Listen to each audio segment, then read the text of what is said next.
कल जो भगत सिंह में इंसिडेंट हुआ जिसमें अगरतला के जो एमएलए है उन्होंने जहाँ पे कोविड केयर सेंटर में एंट्री किया था भगत सिंह में, तो उसका डिटेल सीसीटीवी फुटेज हमने देखा था और इसमें पता चलता है कि उनका काफ़ी टाइम के लिए वहाँ पे प्रेजेंस था। आज डायरेक्टर हेल्थ सर्विसेज और मेडिकल सुपरिटेंडेंट जिसका उन्होंने जिक्र किया है कि उनके नॉलेज में था और परमिशन मिलना एक अलग चीज़ है। सबसे इम्पोर्टेंट है कि ये रेस्ट्रिक्टेड जोन है जिसके अंदर सिर्फ पेशेंट्स, डॉक्टर्स, हेल्थ स्टाफ और इंचार्ज सिर्फ उन्हीं को परमिशन होता है। अभी इसके अंदर उन्होंने एंट्री करने के लिए किससे परमिशन लिया होगा वो डॉक्यूमेंट उनको देना चाहिए कि किस आधार पे वो लोग बोल रहे हैं कि हमने परमिशन लेके एंट्री किया है। दूसरा चीज़ कि कोविड केयर सेंटर में जो भी डॉक्टर्स, नर्सेज, सैनिटेशन वर्कर काम करते हैं वहाँ पे वायरस का एक्सपोजर ज़्यादा होने के कारण इन्फेक्शन होने के चांसेस बहुत ज़्यादा है। इसीलिए जो स्टैंडर्ड प्रोटोकॉल है, जो भी कोविड केयर सेंटर में जाता है उसको 7 दिन का इंस्टीट्यूशनल क्वारंटाइन होता है, उसके बाद 7 दिन का होम क्वारंटाइन होता है, उसके बाद उनका सैंपल भी लिया जाता है। अगर वो पॉजिटिव आता है तो उसका कॉर्पोरेटली ट्रीटमेंट होता है। पॉजिटिव आने के बाद सिम्टोमेटिक इसका क्लासिफिकेशन होता है। तो अभी तो सभी जनता को पता है कि क्वारंटाइन सेंटर किसके लिए है और कोविड केयर सेंटर किसके लिए है। असिम्टोमेटिक, सिम्टोमेटिक ये सभी लोगों को पता है। हमने तो उनके बेटरमेंट में के बारे में इसके हमने ऑर्डर में मेंशन किया था कि for the safety of yours as well as community at large you are directed to follow the institutional quarantine which is being practised in case of doctors. इसमें जो भी सस्पेक्ट वाला कैटेगरी है epidemic disease act के जो criteria है जिसमें DM can issue the orders, इसलिए हमने इसके बारे में ऑर्डर इशू किया है।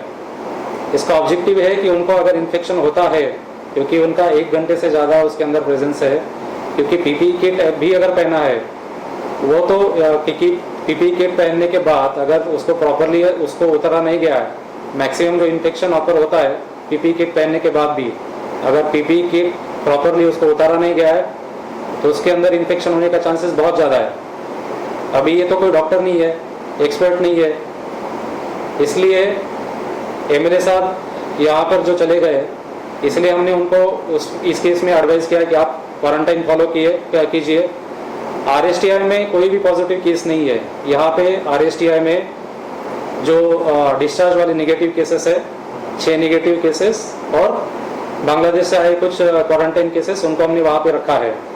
तो जो भी अभी हमारे क्वारंटाइन सेंटर सारे फुल हुए इसलिए हमने आरएसटीआई का नाम मेंशन किया है। अगर उनको आरएसटीआई में नहीं जाना है तो होम क्वारंटाइन फॉलो करे, वो खुद के बेनिफिट के लिए हमने बताया है और सोसाइटी के लार्जर बेनिफिट के बारे में हमने ये ऑर्डर में हमने इशू किया है। इसमें सिम्टोमेटिक, असिम्टोमेटिक और जो मेडिकल डॉक्टर ने सर्टिफाई करने का इशू अभी इमीडिएटली आएगा नहीं। जब तक वो टेस्ट पॉजिटिव होता है या निगेटिव होता है उसके बाद ही ये सारा इशू आ जाएगा। इसलिए खुद के लार्जर इंटरेस्ट में उन्होंने होम क्वारंटाइन फॉलो करना चाहिए। बाकी जो घर वाले मेंबर्स है, आसपास के मेंबर्स है, उनको भी वो सुरक्षित रख सकेंगे, इसलिए उन्होंने होम क्वारंटाइन फॉलो करना चाहिए। ফোন করেছিলেন কিন্তু ওনাকে পারমিশন দেওয়া হয়নি, কারণ ঘুরতে গেলে হায়ার অথরিটি পারমিশন দেয়, কিন্তু আমার পারমিশন দেওয়াটা আমার পেরে পারমিশন দেওয়ার প্রশ্ন। তাহলে উনি যে ঢুকেছেন জিনিসটা কি দিয়েনি?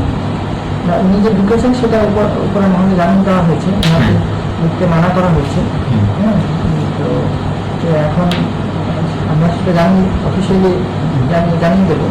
তো আজকে জানিয়ে দিয়েছি, এখন গভর্নমেন্টের এখতিয়ার কী করেছে আপনার যে কি অ্যাকশন নেবেন সেটা তো আমি বলতে পারবো, কারণ সেটা পারমিশন দেওয়াটা আমার এখতিয়ারে না। আর এরপরে সরকার কী করবো, গভর্নমেন্ট কী করবেন সম্পূর্ণ যা ঘটনাটা ঘটেছে সেটা আমরা জানিয়ে দিয়েছি। ফোন করেছিল যে আপনি বারণ করেছেন যে ঢোকার জন্য?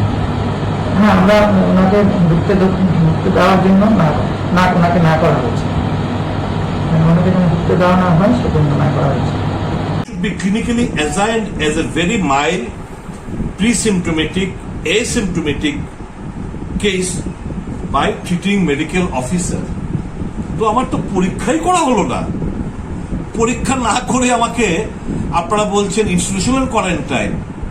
তো এই সমস্ত কথাবার্তা লিখে আমি ওনাকে যখন জানলাম, আমি যখন পাঠালাম, উনি আমাকে রিপ্লাই করলেন ওকে। অ্যাকচুয়ালি আমাকে হেলথ ডিপার্টমেন্ট থেকে বলা হয়েছিল, তা আমি হেলথ ডিপার্টমেন্টের কাছে আমি আপনার রিপ্লাইটা পাঠিয়ে দিচ্ছি।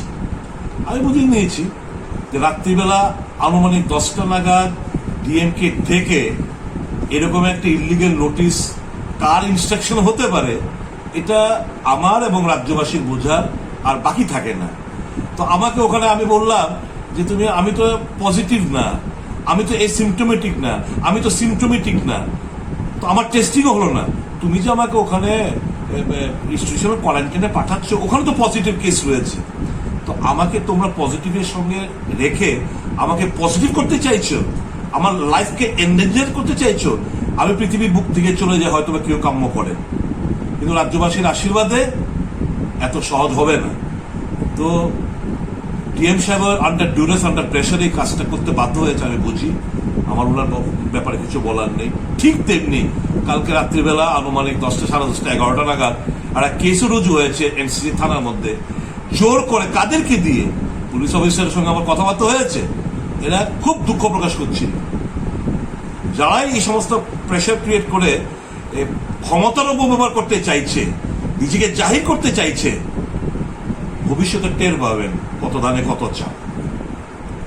এভরিথিং অপেক্ষা করছে, সমস্ত কিছুই টার্ন বাই টার্ন সমস্ত কিছুই ঘটে।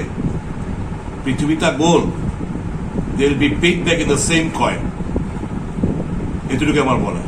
আমি রয়েছি, I will not go for institutional quarantine, nor will I be available for home quarantine.